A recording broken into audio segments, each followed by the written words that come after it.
I used to write for magazines. I used to write for newspapers. And in fact, I don't know if you remember, they used to have this open sesame section in Deccan Herald ages Yeah, ago. They were children's stories, and I used to write. I remember. Well, yeah. So from there, progressed to adult stories. Short stories is what I started off with. And then I moved on. It's quite, I should say, quite recently. I've been toying with the idea of writing novels. That's how I got started. Love shorts, the thing is, when people see the title, they immediately presume that the stories have to be a particular kind of, and that was exactly the expectation I wanted to break.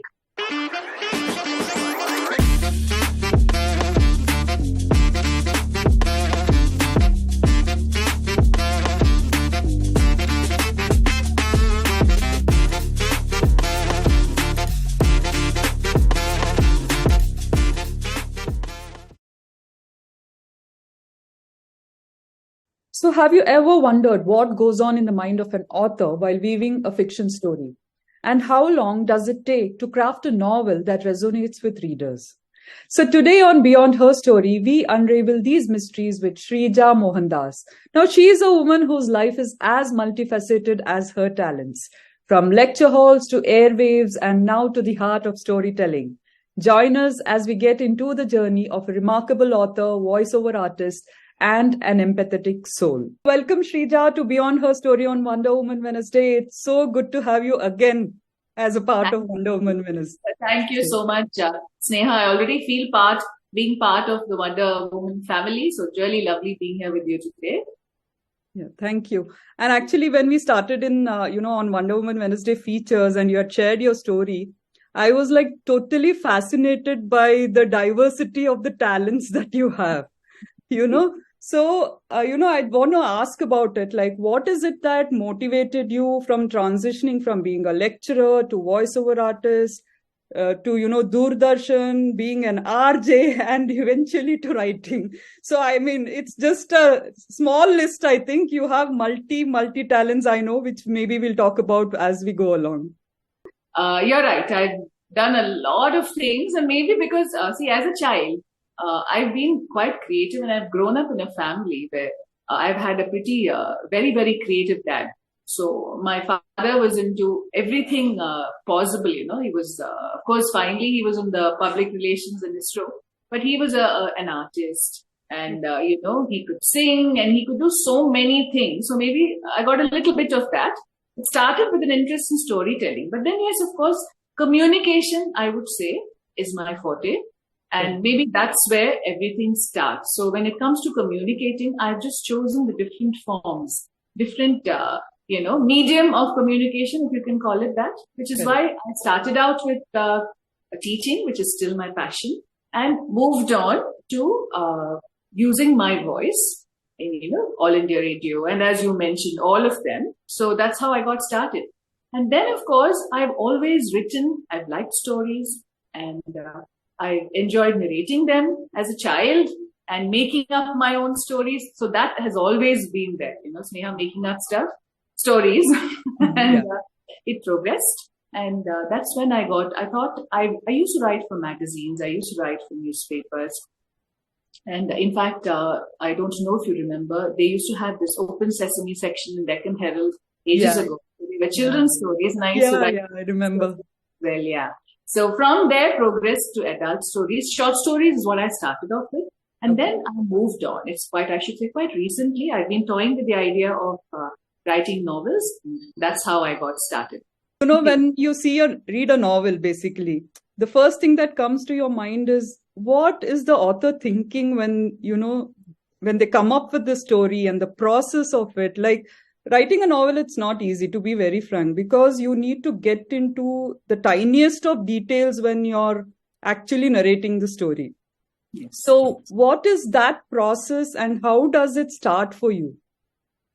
Okay. I would say the idea of a story takes form. I decide, I want to write a story about a particular thing. So the idea blooms in my mind. And then I start associating characters with it. And that's where I started pulling in bits from real life, people who I've met or something I have seen somewhere, a situation which I can, kind of paint around it and create something new. So I put down a list of all these characters I have in mind and the story is there, then it weaves. The story just comes out. I don't know how to explain that bit to you. Okay. It's there in my head and I start building on it. But like you said, when you're writing a short story, it's very different when you're writing a novel. Yeah. Because short story, it's not easy at all because you have to put everything into a compact space, and it has to make sense.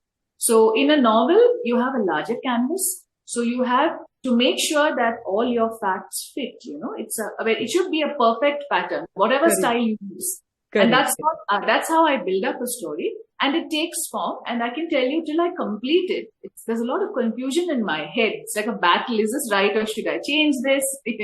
And it's a crazy space till you complete the novel. I hope my answer is not too vague. You can ask me if they sound vague. No. It's very difficult. I understand that it's not easy to explain the process because a lot of things happen in our head. And like as you go along, like you said, I think you'll just have the frame of the script of what you want to do. And then you start, when you look at people, like you said, you observe things and then you start putting it as, a part of this. So I completely understand. It's not at all vague. I think that process is like a thing It's a creative process. Being a creative person yourself, I'm sure you'll understand. Creativity takes different forms. But it's a beautiful thing because finally when you bring out sometimes a product may be very different from what you actually saw. It's lovely. It takes has a life of its own. Yeah, true. If you are finding this conversation with Sreeja as enlightening as we are, don't forget to hit the like button and share this podcast with someone who'd love these insights. Stay tuned for more. So you have 2 novels, right, in your name? If you can just tell us about it. Yeah, and 2 different, it's fiction, but still it's 2 different genres. Styles of writing, yes. That's one thing. I'm very, very experimental. I have been experimental in my teaching also, Sneha. When I've taught and as a trainer, which I still do occasionally, I've always been experimental, So that's what I've done with my writing also. The first one is Under the Tamarind Tree. And this particular book, it has a very large canvas because I have a lot of characters. But it's not that I've gone in depth into the characters. It's not possible in the number of pages that the novel has. But I've tried to skim over. And I've tried to retain the authenticity of some of those stories because it's a period story in a way. And you have people from the past. So there's a kind of connection between the past and the present. And when it comes to having the supernatural element, it's a favorite with me. So I always have it. You find it in a lot of my stories because I believe in it. Okay. And so that's something which links everything together. I'm not going to give more for people who haven't read it. It could be a spoiler. Yeah. So that's what I've attempted in my first one. It's a very different kind of writing. And my second one is a thriller. It's a psychological thriller. Okay. So, of course, this one also has an element of what you call a magic, a magical element in it. Yeah. But then at the same time, it moves very fast. The second one is, you could say it borders a little bit on the horror, but it's mostly a psychological thriller. So that's something.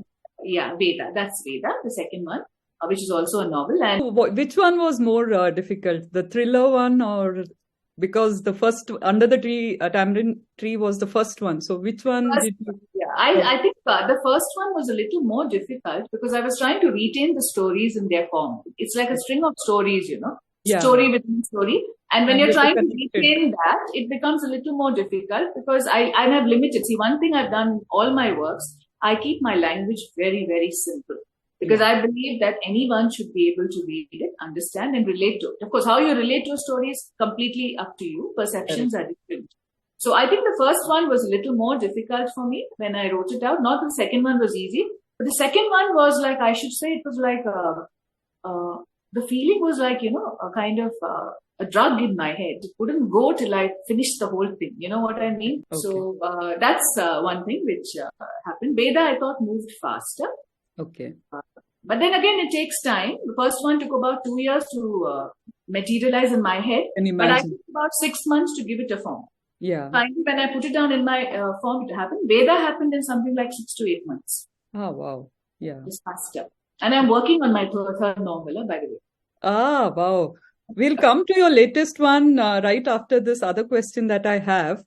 So, it's not just novels, you also have written. I don't know if you have a count of the number of poems and poetry that you have written. So Yes. it's like, like I said, of course, multi-talented for sure, but even in writing, you don't restrict yourself to just one style, one form, one genre. So how is poetry different from writing novels? I suppose in my case, Sneha, I've always been told that even my prose is poetic prose because I go for a lot of description. And since Yeah, you've read it, you'll correct. know. Yeah, So I yeah, love I have, I description. have. Yeah. Yeah, I have to kind of hold myself back and say, no, no, no more. Because I like to create the picture in the reader's mind. Yeah, Which is why I like even writers like of late, you have writers like Rowling. What you like about them is how they create the whole scene for you, which is yeah, very nice, and that their age doesn't matter. At any age, it's a visual feel, which we all like. yeah. So that's why poetry, I think, came quite easy. I used to pen down verses just for fun like that, I mean, you go out with your friends and instantly something comes to Correct. mind. Yeah, Yeah. So then I realized I should take it up because I have a mentor also who insists that you should focus on your poetry as well.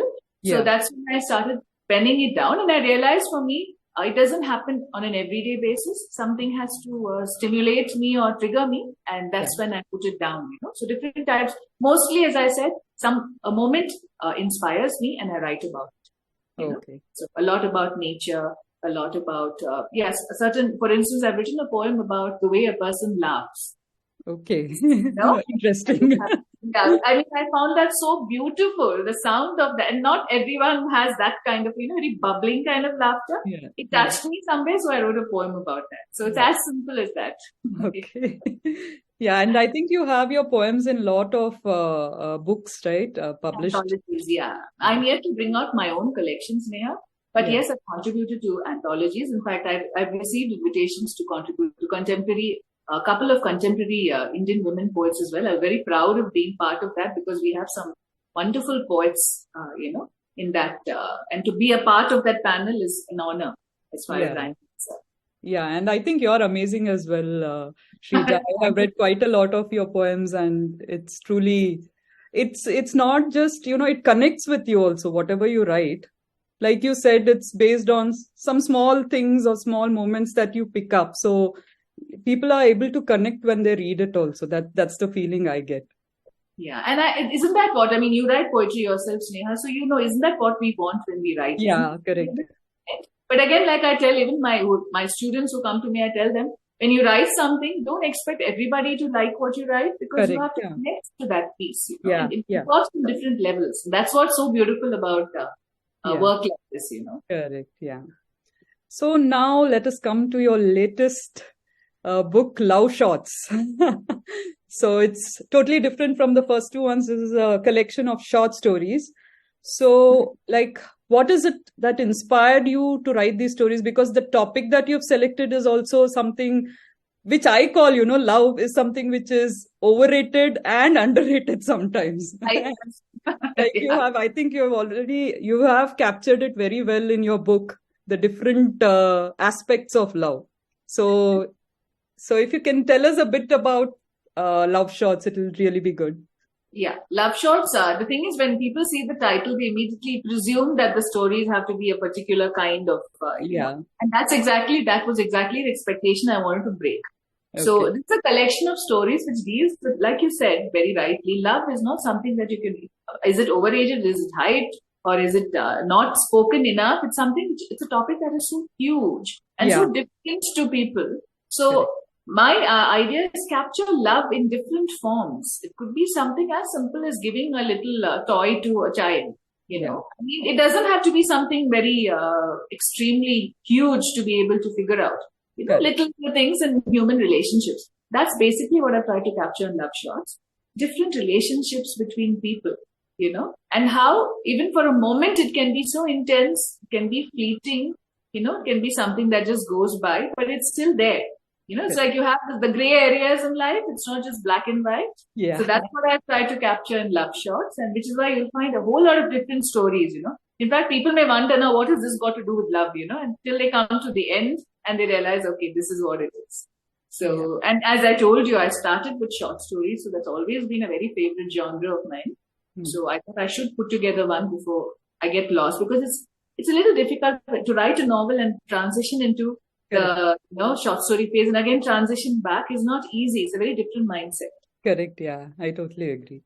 Okay, so I think, we have a lot of women, lot of people actually who want to start their writing journey. Like, people always think that it's not possible for me, and, I have an idea, but I don't think it'll work. Those are the thoughts that normally come. So how has actually writing empowered you personally? And how do you think it can even empower other women? See, writing for me, I would say writing is not just, of course, it is definitely a creative outlet. It can also be very therapeutic, you know. I mean, when you can put it down. In fact, as you know, I'm in the counseling field also. So I find even for people who are not into solid, proper creative writing, even journaling is not just a way of expressing yourself. It's a way of bringing out thoughts that are inside your head, which may be it gives you a good feeling. Of course, when you're creative, you give it form, you give it a life of its own. But even otherwise, I feel for people who are not into creative writing, if you can get into the habit of just journaling occasionally, it's such a wonderful thing. Or you go to a place, something that you like. I'm not saying make it a proper blog and put it out for people. This is just for you. Or in a day, something happens. Let's say that something happened which made you happy. A little note in a book of yours, because later on when you go through those pages, it gives you so much of happiness. So I think, writing, just like we say, reading has to come up. Writing, and now you do find a lot of people reading. I think since post-COVID, a lot of people have got into the reading experience. I call it an experience. Writing is also following, and it's a good thing. People should actually. Journaling is always good. You don't have to be a creative writer to do that. You can always do it on a smaller, more basic level. Yeah, I think that's very true. I mean, back then, when we were young, we used to have this personal diaries which people used to write every day. I got up at this time, I did this.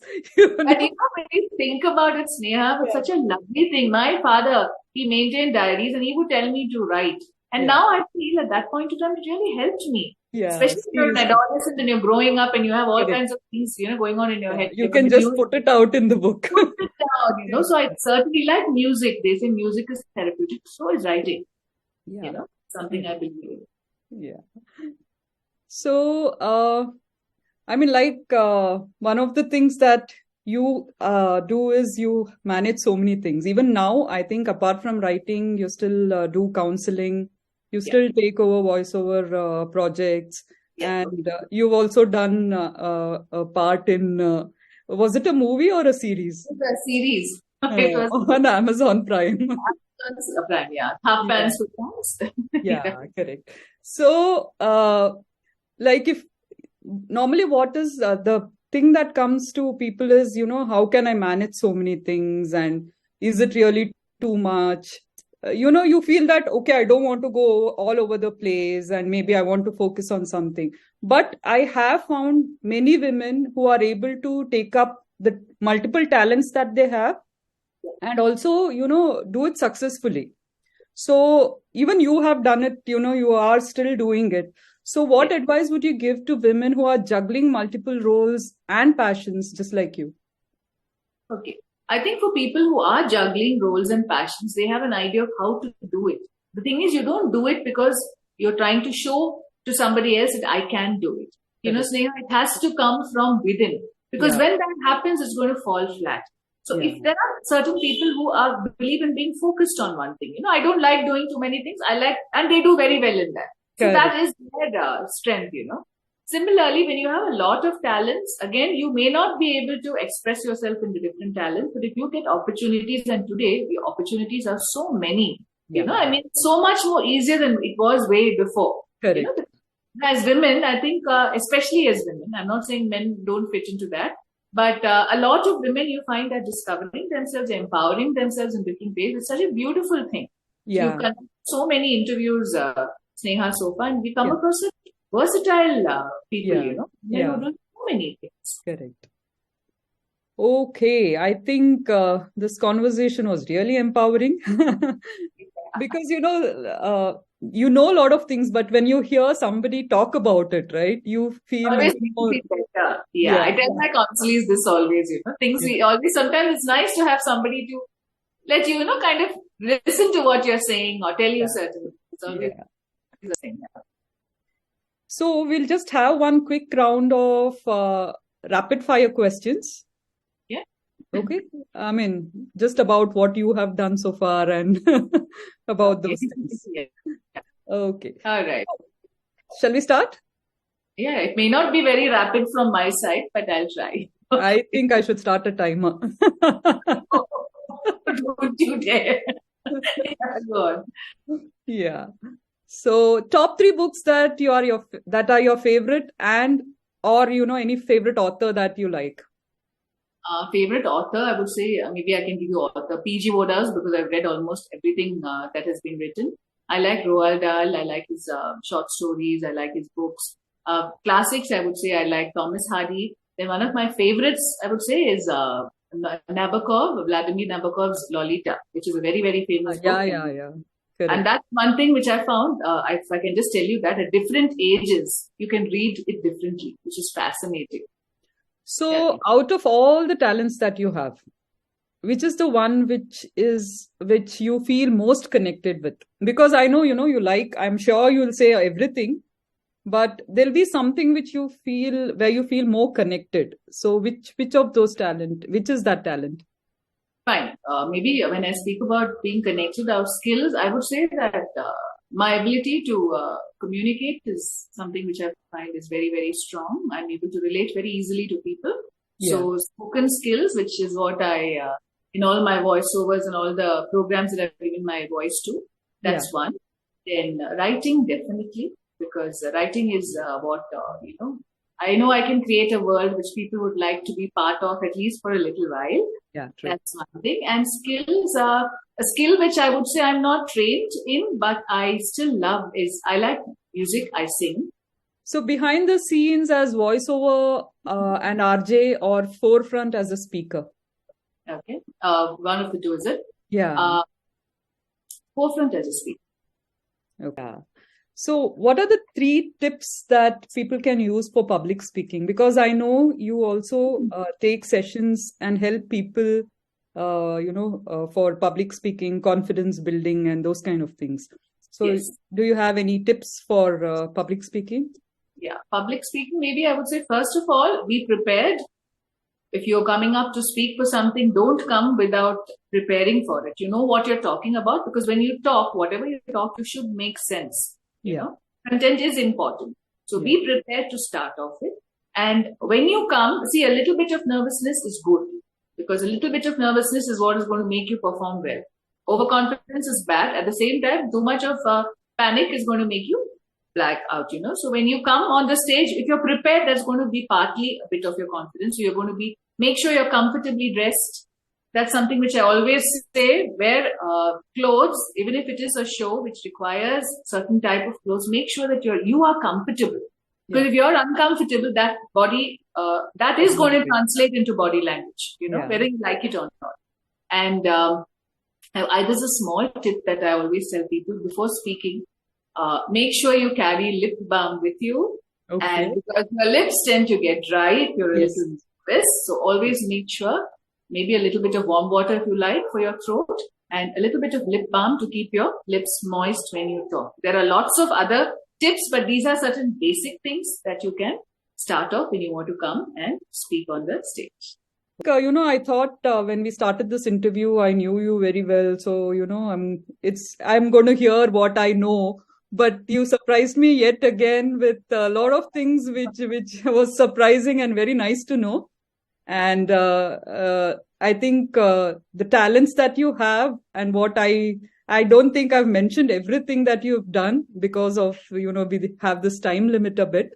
Yeah. But I think it's really amazing, Sreeja, that you're able to manage multiple things. And it's really an inspiration for women, because a lot of them get, comments like, why do you want to get into so many things? I know you're talented, but, don't do it, kind of thing. But I think you have explored all your talents. And that is one thing which I feel is important. It's not that you have to do everything, but at least explore and see where it goes. Yeah. And I think your journey actually shows that, that you can do a lot of things if you are actually passionate and you believe in it. True. Also, maybe say, see, we all have supportive families. So not everybody is lucky in that. So Yeah. for those women especially, it's far more challenging. But in today's world, they do have a chance. Just go out and do it, like you said, explore the possibilities. Yeah. So to our listeners, if Sreeja's story and her book reading has inspired you, please be sure to check out her latest book, Love Shots, which is available on Amazon. And we'll leave the link in the description. I'm waiting for your review, Sneha. Yeah. Definitely very soon. I have read 2 stories and it's really amazing. So I can't wait to read the rest of them. I hope people listen to you and they pick up the book and read it. Yes, I'm sure they will. Thank you so much for being part of this. Of course, I'm already a part of your Wonder Woman family, as I told you earlier. It was lovely speaking to you. It was a nice We've just extended our coffee shop conversation to, a video version. Yeah, I know. And it's always good to speak to you, Sreeja. Likewise. Thank you so much. Thank you. And that wraps up another empowering episode of Beyond Her Story. Remember, every step you take is a step towards realizing your dreams, just as Sreeja did.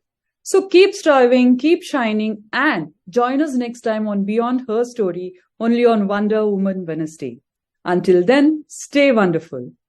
Thank you and bye-bye.